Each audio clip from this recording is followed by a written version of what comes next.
You're listening to the Apple Insider Podcast.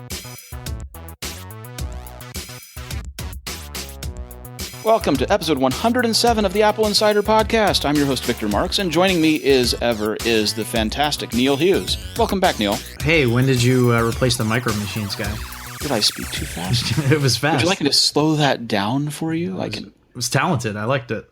I can, in my second employment as a Department of Motor Vehicles person, I can speak quite slowly if you'd like, if that helps. But I want to get going. How have you been, by the way? Because you were on vacation for a little bit there. Yeah. Did a week in Lake Tahoe. It was nice. It was fun. Gorgeous out there. Welcome back. Thank you. I want to start right off by talking about the iPhone 10, the iPhone 8, the iPhone Anniversary Edition, whatever we're calling this thing. iPhone X. There's going to obviously be a new iPhone. And this iPhone, there you like will be iPhone three X? of them. All right. Well, and in quantity. They're going to make more than just three, right? Well, I would hope so. I'm not going to have to fight people for this, am I? No, okay. So I got asked yesterday and the day before about wireless charging, and not specifically about iPhone, but would I like to buy wireless charging products? And someone was showing me a speaker dock that had wireless charging built into it, and so you just put it on there and it paired and charged. And I said in response that I wasn't interested because not enough phones that I care about have wireless charging in them currently. Mm-hmm. This is something that phone manufacturers have experimented with over time. The old Palm phones, right? The Palm Pre and the Pre 3 and the Veer had wireless charging in them. Some of the Nokia Windows phones had wireless charging in them and would work on top of a JBL speaker dock to charge. The Apple Watch and iPad Pro have wireless charging. So they do. Although the iPad Pro wireless charging is using the smart connector? Yeah, you have to buy $100 dock to do it, but and it's even though it is wireless in terms of being a friction, there's nothing to actually plug in. You do have visible contacts as opposed to the Apple Watch where it's magnetic induction, right? Yeah. I mean, it's more like MagSafe, I guess, but I guess kind of the Apple Watch is the same thing too, the magnetic induction kind of. Well, but it's induction coils as opposed to things actually touching metal contacts. Right. Yes. So I would say, in the scheme of things, that I feel like the Apple Watch is more of a true wireless charging system than, say, the iPad Pro. I would say yes, but I would say that both are better than plugging in a lightning cable. All right, I'll take that answer. So, but at any rate, I was saying, there just aren't a groundswell of phones out there that have wireless charging in them and have the same standard of wireless charging in them, because there are a couple of competing standards, right, to make it make sense to buy this product. I mean, so you were talking about the iPhone X, iPhone 8, whatever. Well, I'm getting there. Yeah. Right. Yeah. I mean, the thing when it comes to wireless charging is, I think it was Phil Schiller said a few years ago, somebody asked him after one of the Apple events why they haven't included wireless charging on the iPhone to date. And he was saying that it doesn't really save you any time. There's no advantage to it because you still have to plug something into the wall, and then it has to be laying and taking up even more space on your desk because the phone has to lay flat on it. I mean, and I understand that. I can see that. Well, those things are true. One of the other problems has been that for a long time, they charged slower. Because you're doing magnetic induction and through coils that have to line up, that you don't get the same amperage per hour out of them that you do from a wire. And let's be clear, you can get wireless charging solutions with an iPhone right now. They have adapters that plug in and basically just run a thin cable up the back, or a ribbon cable essentially up the back of the phone, so it's essentially flat. And you can lay it on a charging pad and it plugs in the lightning port and it works. But that's a workaround. But you could do it if you were really. And when you do that, you've given up the ability to use your lightning port for anything else. Well, what else do you use it for? What else do you use it for? On my iPhone, nothing. It's just used for charging. Right. I use it for data communications because I am still doing the very old trick of using iTunes for file sharing. Oh, no, I haven't. No, I don't do that. I do not do that. I know. It's funny, actually. But if I had one of those cases, one of those wireless charging solutions for an iPhone today, then I wouldn't be able to use my FLIR 1 infrared camera for that matter. My parents bought a new car recently, and they called me because it has a wireless charging pad on it. And they're like, how do we use this with our iPhone? And I was like, well, you can't. But then I was like, well, I guess I could look into getting the adapter. And so I Googled it. I think it's like a Toyota Avalon or something. Mm-hmm. And then it turns out that the iPhone 7 and 7 Plus, which aren't even the biggest phones on the market, by the way, in terms of size, are too big to fit on the wireless charging pad anyhow. So... So to be fair, one of the things that people do when they make wireless charging systems is, as I say, they're coils, mm-hmm. and these coils are what transfer the energy. They're through induction, right? And to be efficient at them, you have to have the coils in the charging pad and the receiving part on the phone line up. If they're not aligned, then you aren't really charging well. And so what people have done in the past is put magnets in the charging pad and in the case so that mm-hmm. the magnets help you reach that alignment when you put it on the charging pad. So now you've got to have magnets and the coils and the cable to get it into the phone, integrated into a case to make that charging thing work. So they could work on the Avalon if it's got magnets in it. Well, it doesn't physically fit in the space, though, is what I'm saying, where it charges. Oh, that's bad. Like, that's why I'm wondering, like, what phone does this work with? Because, like, pretty much every phone sold these days is, like, 4.7 and up. Right? Yeah, so I was just like, I wonder. But yeah, I mean, this is one of those things. It's like the technology has always been kind of on the fringes, and so what we're getting at here is that next year's iPhone or this year's iPhone, the flagship model, and the 7S models as well are rumored to all include some form of wireless charging. Now, the question becomes: is it the wireless charging that we're talking about as it's been? Has Apple developed a new standard, or are we talking about completely wireless charging like the kind where if it's within a few feet of a transmitter, it'll charge your phone and potentially give you cancer? The Nikola Tesla version. Yes. Yeah, and I say that because Nikola Tesla in the early part of last century, 1910s to 1930s, had the idea at Wardenclyffe, New Jersey, where he was going to broadcast power around the world. Which was remarkably ahead of its time, especially when you think about Wi-Fi and cellular and all that we have now. Yes. But so as we said, there are a couple of different standards, right? There's the standard that Duracell and those guys backed. There's the Qi standard, which is spelled QI, which is the other standard. IKEA's been implementing one. I can't remember which standard they sided with. So that when you go and buy IKEA furniture, you can have wireless charging built into your tables and bedside tables and things like that. So this is an idea that's been coming, but we've seen this ever since 2007. I remember the first Energizer products and Duracell branded products shipped power mat kind of things. And what we learned at the time was that no one wants to buy the special magic case that you have to use with this and have this bulky case on your phone to be able to do wireless charging. It's just not attractive and no one's interested. So it has to be built into the phone for there to be a groundswell of support. Once this is built into a phone, or an iPhone for that matter, then people will buy into it. But again, what kind of wireless charging are we talking about? Because don't forget that company Energous has repeatedly suggested that they have some form of a partnership going on secretly with Apple. And they are the true wireless charging company that they're the Nikola Tesla type. Yes. Yeah. So do we think that Apple would pursue that technology? Is it ready for prime time? It will be if they ship it. Right. Well, I mean, you hope so. Yeah. There are a lot of questions to answer, right? You have to be able to supply enough power in an efficient manner so that you can charge within the same amount of time or nearly the same amount of time as your wired connection, right? Mm-hmm. It has to be able to deliver at least 1 amp because that's what Apple ships as the phone charger, even though it can charge faster with the 2 amp supply or whatever. So you have to do at least the 1 amp supply over wireless. And it's kind of tough to do that. I think it's possible. I think I've seen documents suggesting that it's possible. But are they ready? That's a tough question. What I would like to see has anyone implemented the Energis stuff? Has that been shipping in anything? No, and it's not really being used in any real kind of way. But their CEO has made a bunch of comments. He was talking at CES this year saying, I can't tell you who it is, but there's going to be a company coming this year, and they're really implying that they're working with Apple, which if a company's doing that, I feel like they're just kind of blowing smoke up your where. But well, it's also a good way to get stopped working with Apple, right? that's true too.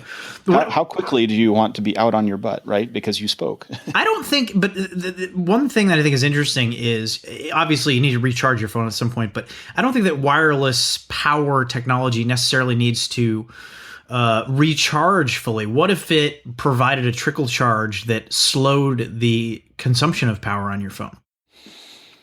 So your use case is this is embedded in your desk, and during the day when you have your phone on your desk, it is trickle charging so that you still maintain a charge, but it's not actively pushing like a full recharge.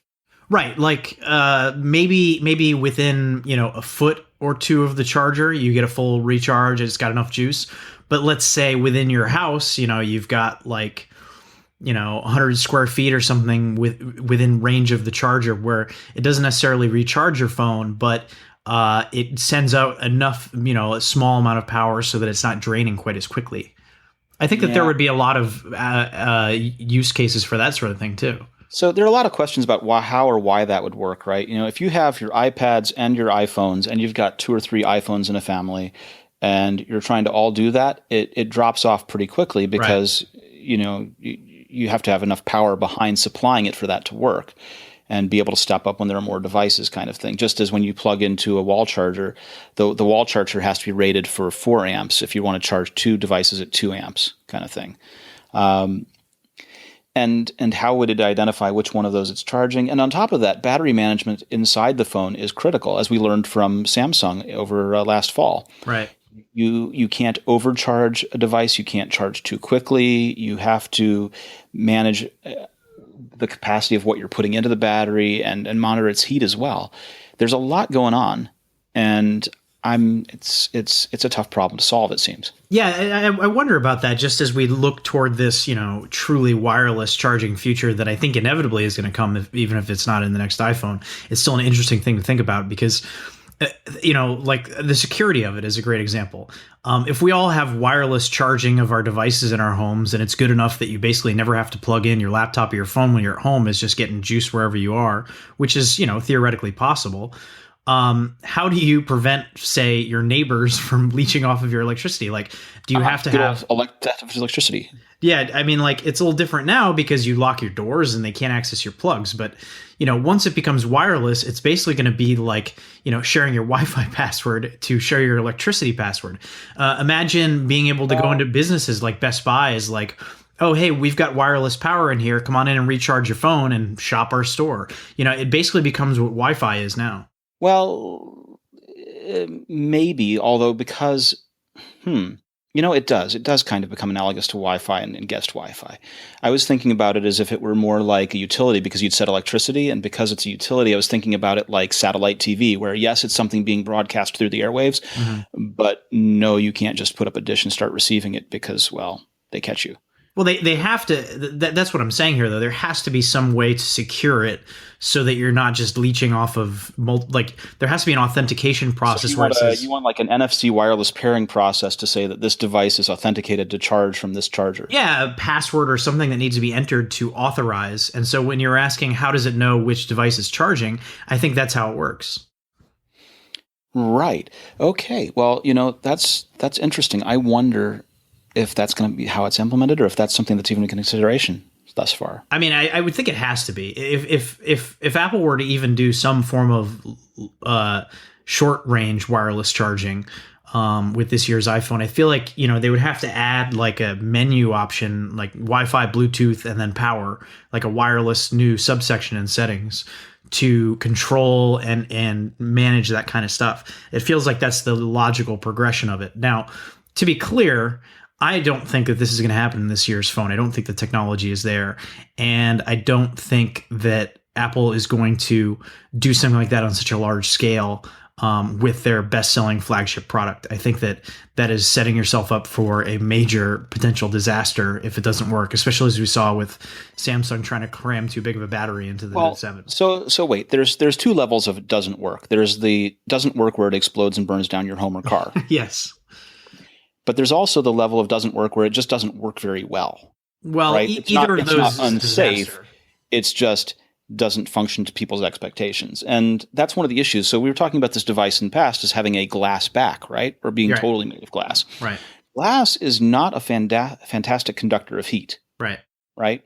And so now you've got a battery inside, and batteries heat up when they're charging, but no good way for that to vent or escape or use the aluminum case as a heat sink. And so now you have to figure out how you're going to manage that extra heat and dissipate it, and especially since the act of charging, and if you're charging all the time wirelessly as you propose, it becomes an issue. Even if you're just doing a standard, contact pad type charging that generates heat.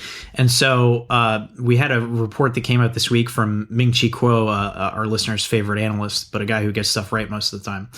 And he was saying that a combination of factors with this year's iPhone, wireless charging, the switch to a glass casing instead of metal, and the addition of a new, particularly heat-sensitive 3D touch sensor for the OLED screen, all made it so that Apple is now going to have to include a thin graphite sheet as part of the laminate for the display in order to dissipate some of the heat, so that the device does not overheat and not work. But it sounds like, at least from the supply chain perspective, Apple has worked out this issue. So this is not something you should be concerned about. Just kind of an interesting inside baseball kind of tidbit about the upcoming iPhone, that Apple has addressed this problem. They figured it out in their testing, and there is not going to be a heat issue, supposedly, with the high-end iPhone. So that would be things no one needs to know, but we still find interesting. Well, and as the thing when you're dealing with Apple rumors is you'll hear a report from here or there or whatever, but the more that these supply chain things all start to come together, because you got to remember, Apple makes the phone, but everybody else makes the parts. And so Apple has to work with, countless suppliers to make the display, the 3D touch sensor, the Touch ID home button, the speaker, earpiece, camera, flash, memory, you name it. It's all manufactured by different companies that all need to come together and work together in some way. So as this information continues to come out, it starts to paint a clearer picture. So wireless charging was one of those things where 6 months ago, we're like, we don't really know if this is going to happen with the next iPhone. And now it's sounding more and more like it's a sure thing, like it's a lock. So as we get closer to this September and the announcement of new iPhones, we're starting to get a clearer picture as it comes together. Now, of course, all of this could change, but what we're seeing right now is there are going to be 3 new iPhones this fall. There's going to be a regular iPhone 7S and 7S Plus, much like the last 3 years we've had, with aluminum backs and LCD screens. And then there's going to be a new high-end iPhone 8 or iPhone X, as in the 10th anniversary, as some have taken to calling it. And that phone is going to be a completely new design that we've been talking about, with OLED screen, glass back, all that kind of stuff. And the latest rumor is that all 3 phones are going to have wireless charging in them. Whoa. But the high-end phone, the iPhone X, has all this new technology, including the Touch ID embedded in the screen, potentially ditching the home button entirely, maybe even ditching the lightning plug if they're just going all wireless on it. Edge-to-edge, curved OLED screen, completely new design, and the rumor is it's going to start at over $1,000. I was getting to that. And that's interesting because, so what happens is, phones are purchased in many different ways, right? In America, we used to do subsidized model, and now we sort of do that, except that instead of being on subsidy per se, we are on monthly installment payment plans. Yeah, your monthly bill is lower, but you tack onto that the payment. Divided up over the amount of time. And you could pay it off early, or you could just pay it off over that whole time. Right. And most of the loans are interest-free, so in most people's cases, it's best to just pay it off over 2 years, because why pay it off up front? Right, but the nice thing is that once you're done paying it off, your phone bill then goes down accordingly, which in the past under America's subsidized plans, it never did. Yeah, you kept paying the same bill. It was like, why?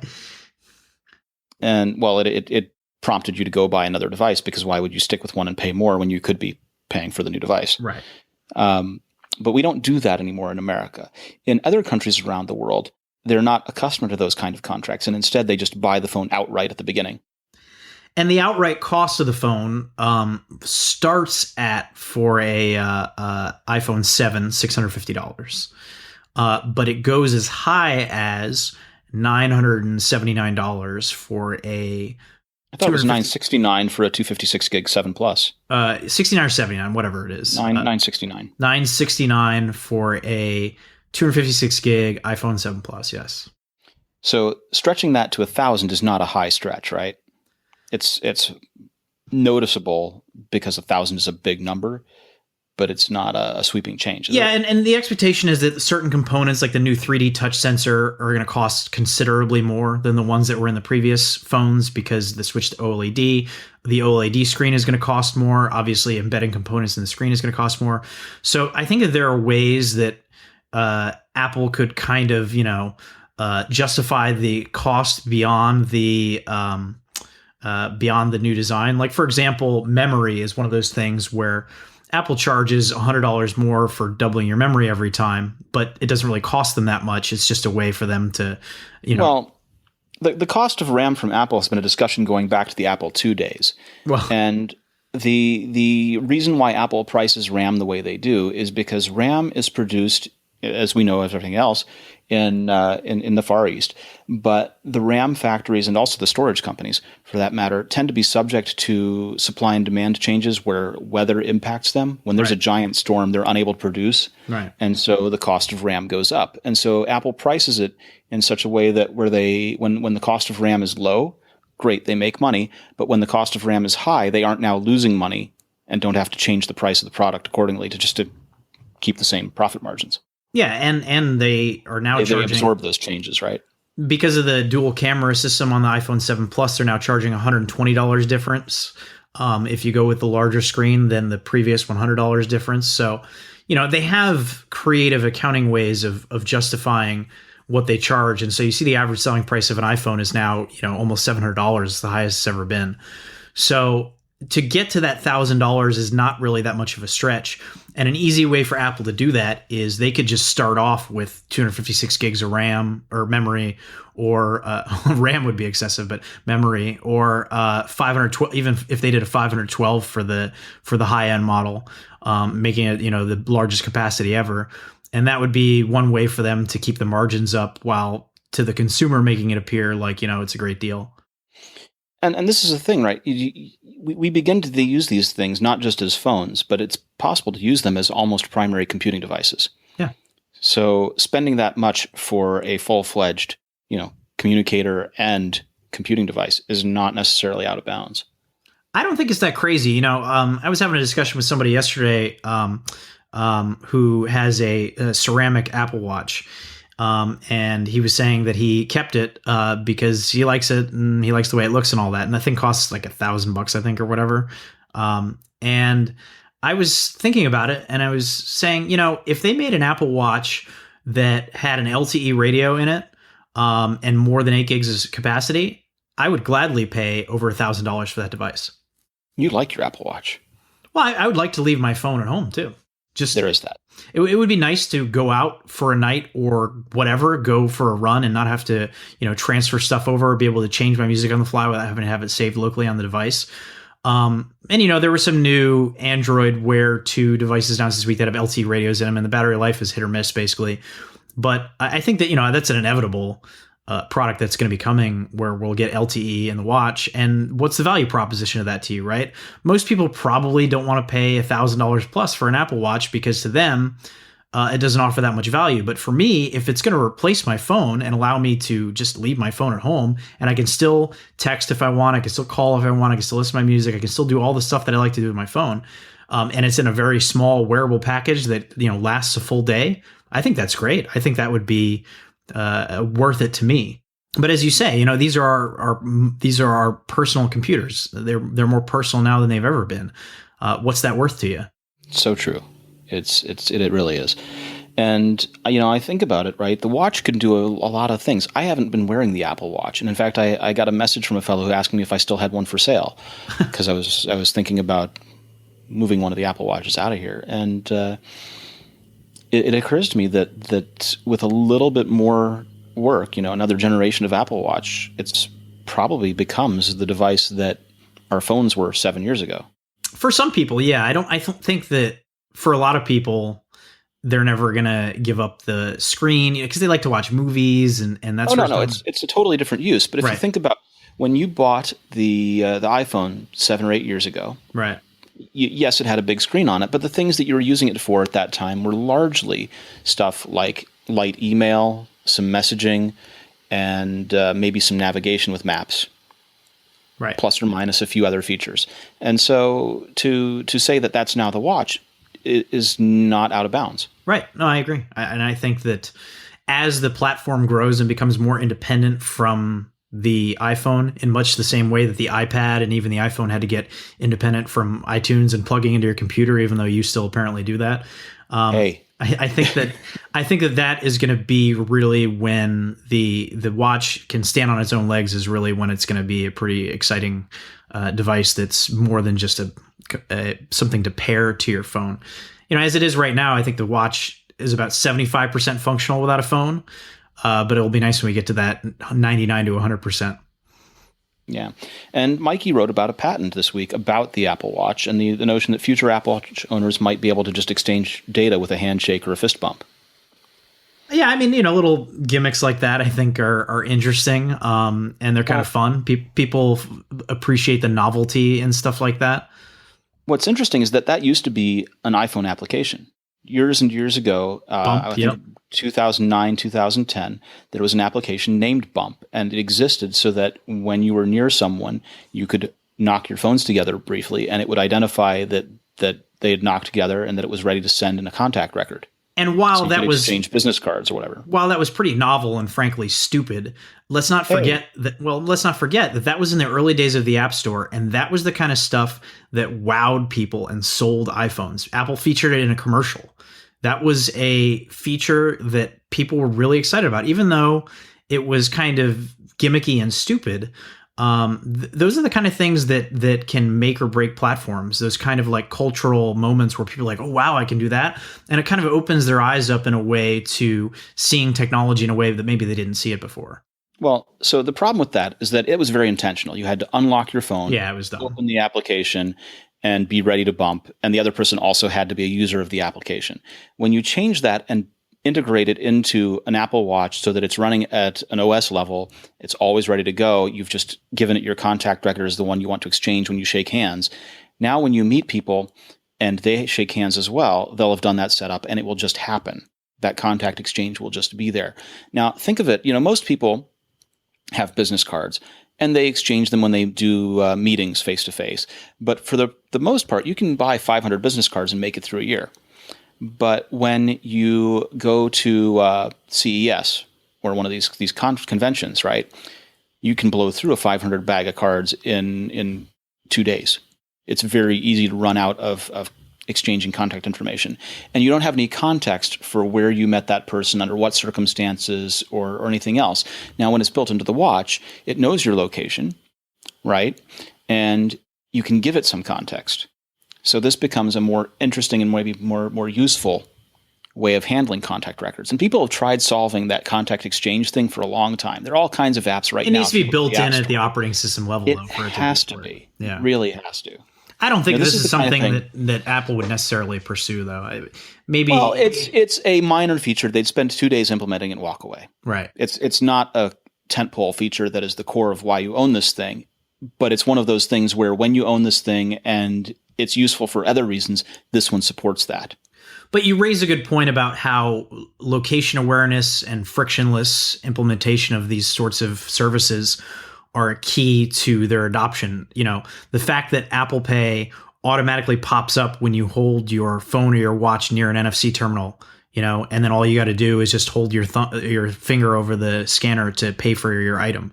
I mean, that is the reason that Apple Pay adoption is doing so well and is beating every other contactless payment method, is because it is integrated in a way that makes it as easy as possible and as simple as possible.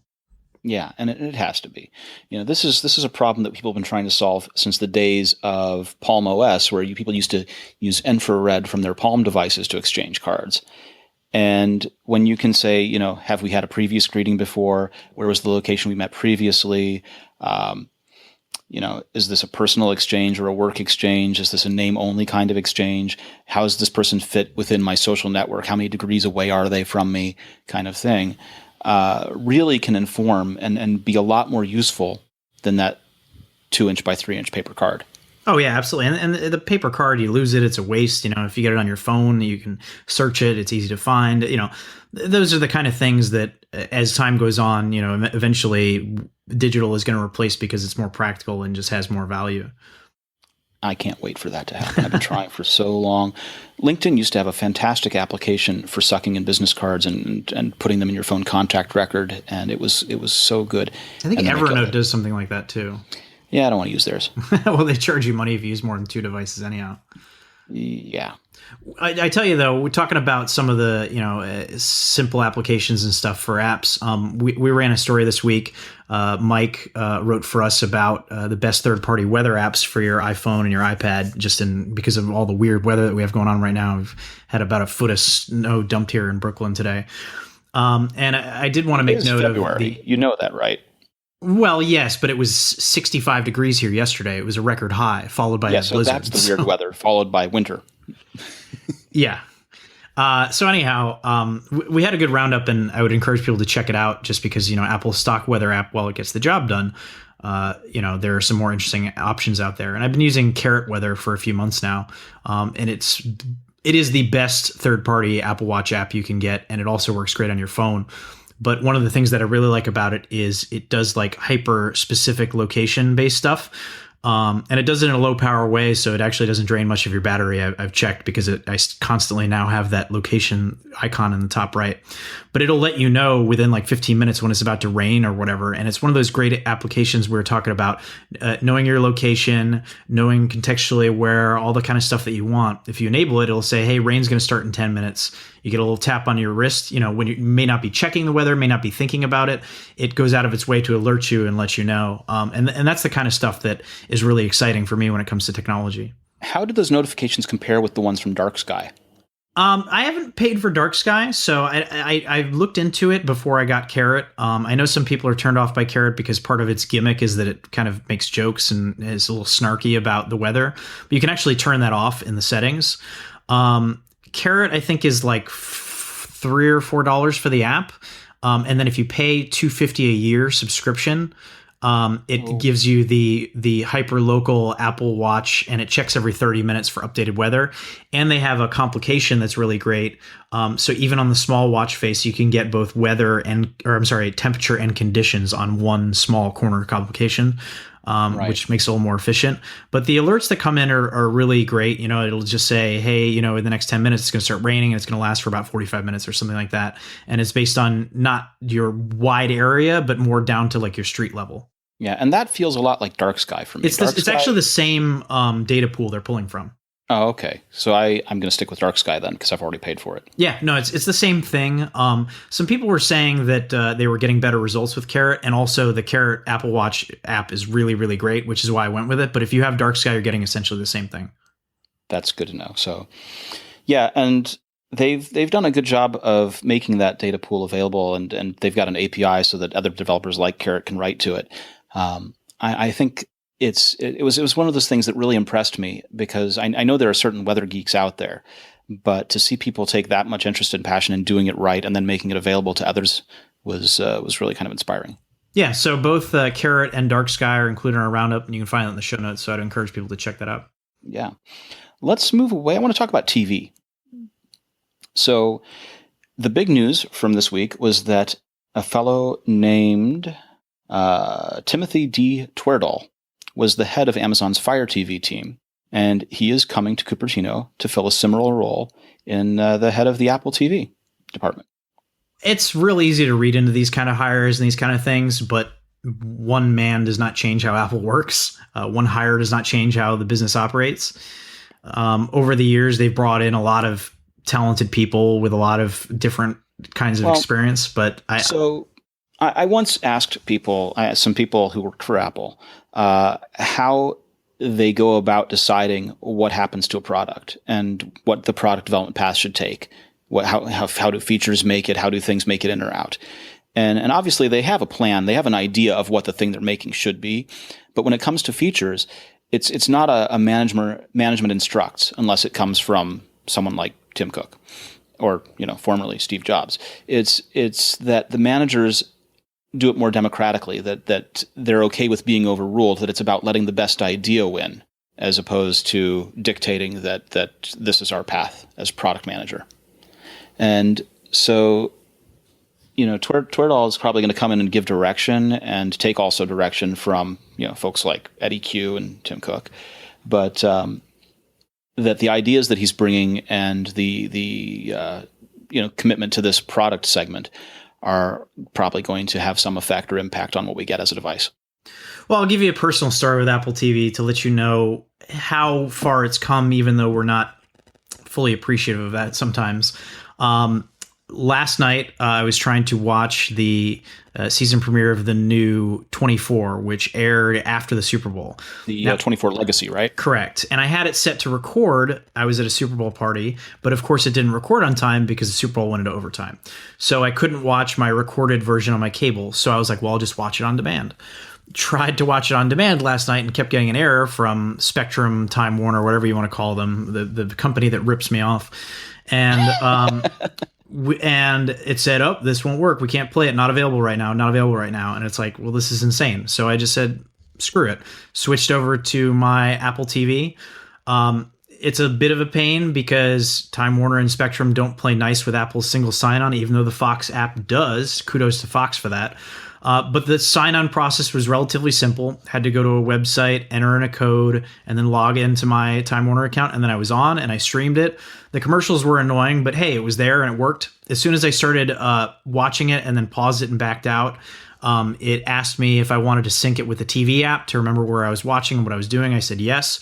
So, these are all things that between single sign-on and the TV app and all that, they weren't there 3 or 4 months ago, and they're all new to the Apple TV. So while it can feel at times like the platform is not progressing as quickly as we would like, it's better, and it's getting better, and I like that. So yeah, I mean, I think that in that example of my experience there, none of the problems came from Apple, the Apple TV, or Fox. It was really just the holdups from the cable provider, their lack of their lack of support for single sign-on, their lack of capability to keep their on-demand operating properly. But once I switched over and just got the Apple TV up and signed it on the app, the experience was fine.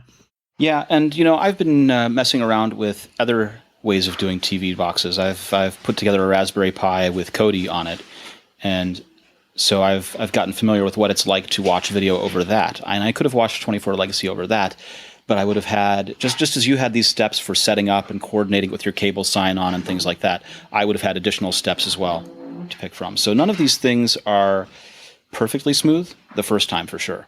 Yeah, I think that the Apple TV is getting a lot better. tvOS as a platform is getting better. You can see the changes Apple's made. One of the complaints initially was games required support of the Siri remote. Now you can just make a game and have it use a standard controller. And those are the kind of small changes that I think are going to make a big impact over the long term. I would suspect that hopefully we'll get a new Apple TV later this year, since it'll have been 2 years since the last one was released. The typical graphical bump, that sort of stuff, and maybe, fingers crossed, some Apple streaming TV subscription service. Apple does have plans to double their services business over the next 4 years, so you have to think that they're planning on launching that in that time frame. Yeah, I don't feel like they've really exhausted the capabilities of the current device. I think that there's still a lot of legs on it, and I think so too. I think they'll continue to sell it. I think it'll just take the lower price point, $100. Right. Yeah. The thing that I would say is that when it came to gaming, it's still almost impossible to sort the App Store for games that are multiplayer. Yes. Whether that's and by that I also mean games that are local multiplayer and games that are multiplayer online. And it's impossible to sort by games that allow or require the use of a controller. Yep, and it's impossible to sort very well by cross-buy games too. You can see ones that you bought on another device, but you haven't bought it yet, then you don't really know. Like I remember a few years ago, there's nothing in the description for the Sonic the Hedgehog game for iOS that says it supports controllers, but apparently it supports controllers. And it's like, I had to Google to find this out. It wasn't even listed on the App Store. It's insane that you can't just find this out before you give them your $6 or whatever. That's exactly the problem. We were having, over Christmas break, the kids and I were hanging out at the house, and we have 3 or 4 controllers, and we wanted to do multiplayer gaming, and we could not find with any kind of ease the games we wanted to play. Yeah, that's part of the App Store search problem, and it feels like one of those things where when they finally fix it, it's going to make it a lot better for everybody, for developers, for users. Hopefully, more adoption of the apps that support those kind of things are out there, because it's there. It's just it's not all the way yet, but I have to give Apple credit. I think that the Apple TV as a platform right now is in much better shape than it was a couple of years ago. And I think it's going to continue to get better. Now, this hiring from Amazon, I don't think that means we're going to shake anything up or they're going to change their course drastically. I think that ultimately they're going to continue with their slow and steady progress, but let's not forget that they have made progress and it is much better now. Absolutely, I agree. One of the other things we're going to talk about is the notion that Apple invented a stretchable display. This is a story that we ran, and did you read the story? Yes. Do you know much about it? So it looks like Mikey wrote this because Mikey writes about our patents. Mm-hmm. And the idea is to be able to build a device with a flexible display. Why is that even important? What can you do with a flexible display?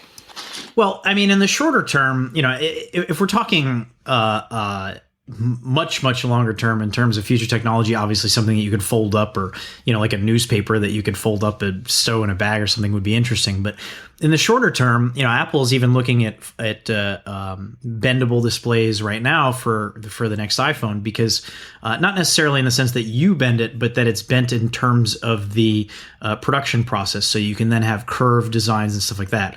The screen itself will be fixed once it's in the final product, but as part of the manufacturing process, then you have a curved edge or something along those lines.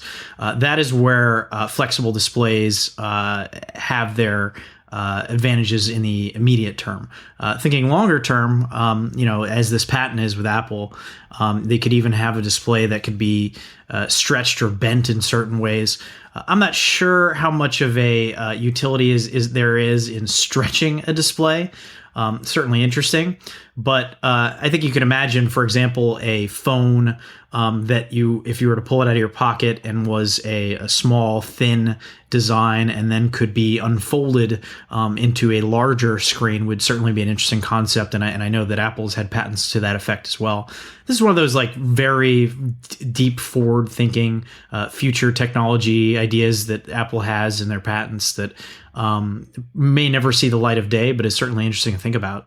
I think about a flexible display in that, if we've seen a lot of work focused on haptic and taptic feedback, right? The taptic engine.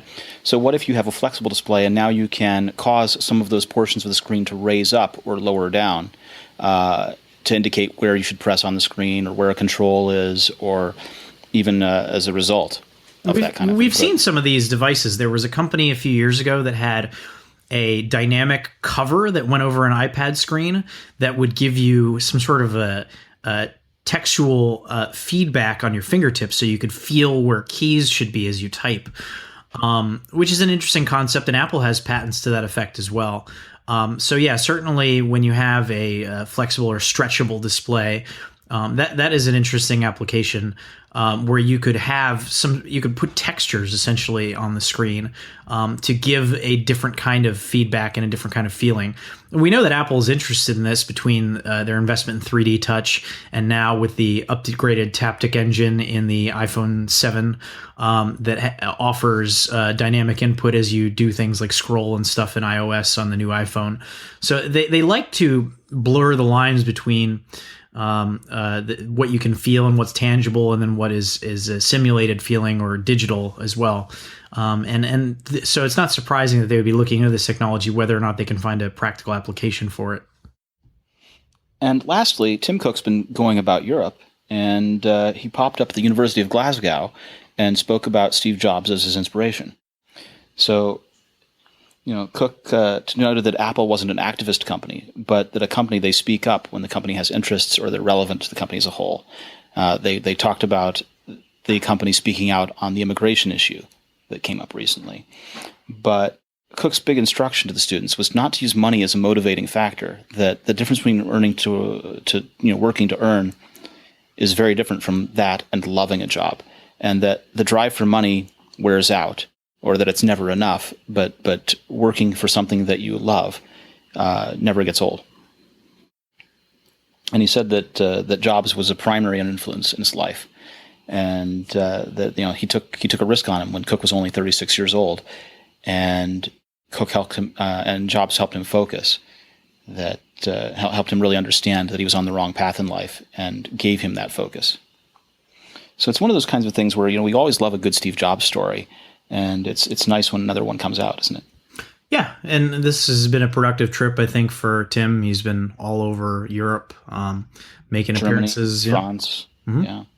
And, he's in the UK today as we record this. So, yeah, I think it's been a productive trip, and it's good for him to be the face of Apple and to be out there and to be visible. And I think it helps with their brand. And I think that when you can put a human face on a company and somebody who is clearly passionate and intelligent and advocates for causes that they believe in, I think that overall that's good for business. I think that breeds attachment to the products in a way that it is difficult for other companies to replicate. Certainly, there will never be another Steve Jobs, but it was Steve's passion and not just his vision, but his personal passion and the causes that he was an advocate for that played a big part in why he was such a larger than life character that people still to this day revere.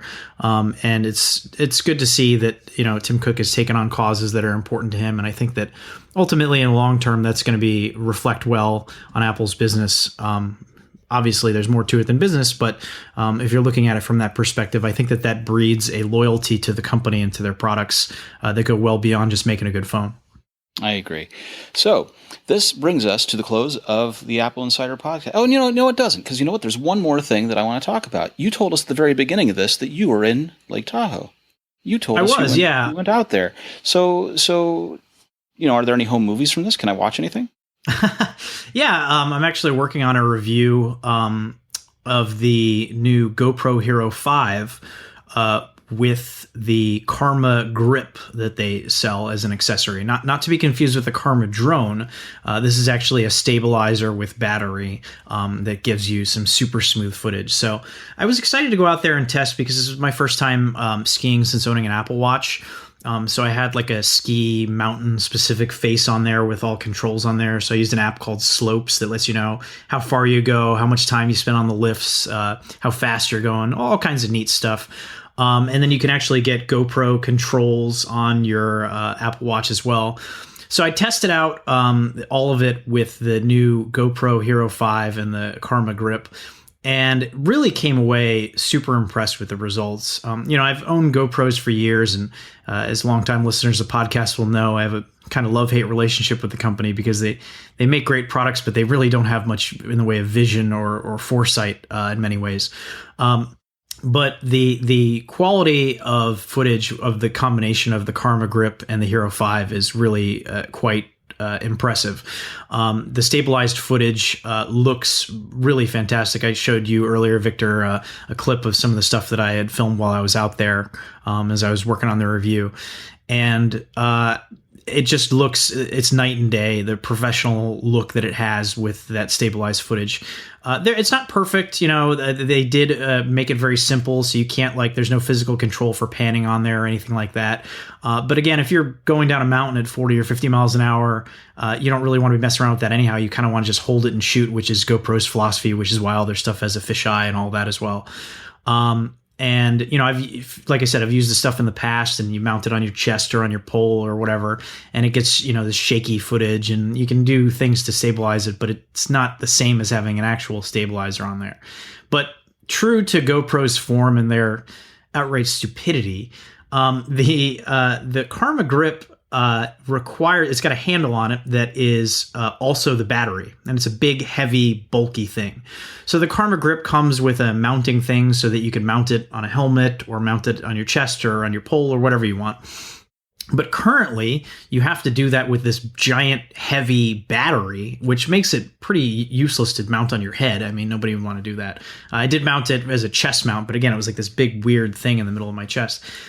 GoPro has announced, when they announced the product, that they're going to have this like extension cable, so you can take the battery and shove it in a backpack or in a pocket or whatever, and just have the gimbal mounted. But they haven't shipped it yet. And it's just a $20 cable with USB-C connectors on each end. I looked into it to see if I could just use a regular USB-C cable. Well, of course not. It's a proprietary cable inside. It's just the USB-C connectors on the outside. And it's like, Wonderful. this is the stupidity of GoPro. They have a great product. The stabilizer works really well. If you want to get more utility out of it and not have this giant handle, you would want to stow it somewhere. You need this cable, a $20 cable, which should just be available alongside it. Should be easy to manufacture. Shouldn't be a big deal. The Hero 5 and Karma Grip have been out since like last October. Cable is still not available. Can't buy it. I don't know why this company does things the way they do, because this is a really great product that produces fantastic footage, and yet something so simple isn't available. I don't understand why when was they this do cable supposed to go on sale? They say this spring. No, originally. It was originally probably supposed to come out with the rest of it, but they probably fell into a trap because their drone fell out of the sky. So they had to recall it, and they're scrambling, and they're busy firing people, and their CEO's on the hot seat. And it's just like, man, I want to endorse this company. I like their products. I like a lot of what they do, but they're just so clueless sometimes. This is fine. Everything is totally fine. Their company's on fire around them. It's totally fine. And they made a great product. I'm out there with some friends that are like really good snowboarders. They live out in Colorado. They take it all seriously. And they were blown away by the footage. They're saying, oh man, I want to get one of these. They were so excited about it.